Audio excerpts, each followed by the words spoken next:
અમદાવાદમાં શ્યામા પ્રસાદ મુખર્જી હોલ ખાતે Shivam charitable trust દ્વારા ડાયાબિટીસના દર્દીઓની સારવાર માટે નવીનતમ હાઇબ્રિડ મોડેલ ડિફિટ ડાયાબિટીસ લોન્ચ કરાયું અને ખાસ એક્સપર્ટ ટોકનું પણ આયોજન કરાયું હતું. શિવમ ચેરિટેબલ ટ્રસ્ટના સૌજન્યથી સમાજ અને દેશમાં ઘરે ઘરે જોવા મળતો ડાયાબિટીસ અને તેને લગતી સમસ્યાઓનો એક જ પ્લેટફોર્મ પર સંપૂર્ણ નિદાન તથા સારવાર ઉપલબ્ધ કરાવતું નવીનતમ મોડેલ જે ડિફિટ ડાયાબિટીસના નામે ઓળખાય છે. તેના ઉદ્ઘાટન પ્રસંગે ઘણા મહાનુભાવો ઉપસ્થિત રહ્યા હતા.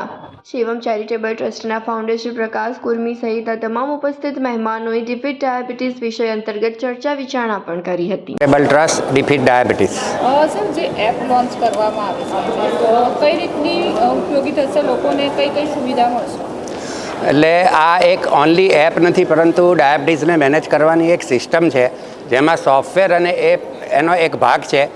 નોર્મલી ડાયાબિટીસના દર્દીઓ એકવાર કન્સલ્ટન્ટ લેવલની જોડે કન્સલ્ટ કર્યા પછી ફોલોઅપમાં ખૂબ તકલીફ પડે છે. ખાસ કરીને જે દૂરના વિસ્તારોમાં રહે છે, સમયના અભાવે, ડિસ્ટન્સના કારણે જે ફોલોઅપ નથી કરી શકતા, એ તમામ લોકોની જે normal day to day problem છે, બધાનું સોલ્યુશન આપણે આ ડિફિટ ડાયાબિટીસ મિશન દ્વારા એક જ અંડર વન રૂફ લાવવામાં આવી રહ્યું છે, જેના કારણે પેશન્ટને એની ટ્રીટમેન્ટ સંપૂર્ણપણે મળે, રેગ્યુલર ફોલોઅપ થાય અને ડાયાબિટીસને લગતા રોજબરોજના એના જે પ્રોબ્લેમ છે, જેમાં પૈસાથી માંડીને સમયથી માંડીને ડિસ્ટન્સ બધું જ કવર થઈ જાય છે અને અંડર વન રૂપ સારામાં સારી ટ્રીટમેન્ટ ડિફિટ ડાયાબિટીસ દ્વારા થઈ શકશે. એટલે કઈ રીતે લોકોને છે તે ઉપયોગી થશે, એટલે એમાં કઈ કઈ પ્રકારની સેવા મળશે?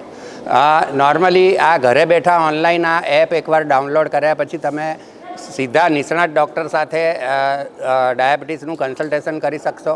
એ સિવાય ઘરે બેઠા અમુક પ્રકારના રિપોર્ટ્સ પણ થઈ શકશે અને સૌથી મહત્ત્વની વાત છે કે ભાઈ તમારી કન્વિનિયન્સી પ્રમાણે આ બધું સેટ થશે અને દર્દીઓને અમે 30% સુધી સ્ટાન્ડર્ડ મેડિસિનમાં ડિસ્કાઉન્ટ પણ આપવાના છે, જેની ડિલિવરી પણ અમે ઘરે બેઠા થઈ શકે એવી વ્યવસ્થા કરેલી છે. સર, ડાયાબિટીસની વાત કરવામાં આવે તો ગુજરાતમાં કેટલા દર્દીઓ છે?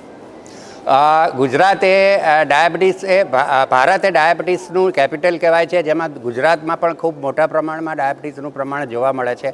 ગુજરાત એ પહેલાં 4 રાજ્યોમાં ભારતમાં આવે છે, જેમાં ડાયાબિટીસની સંખ્યા ખૂબ વધુ છે અને ડે બાય ડે એની સંખ્યા વધી રહી છે. નોર્મલી આપણે એવું કહી શકીએ કે દર ચોથામાંથી એક વ્યક્તિને અથવા દરેક ફેમિલીમાં એકાદ જણને તો ડાયાબિટીસ હશે. આ પ્રશ્ન પૂછું છું કે અમે જાતે કહીએ? ઓકે.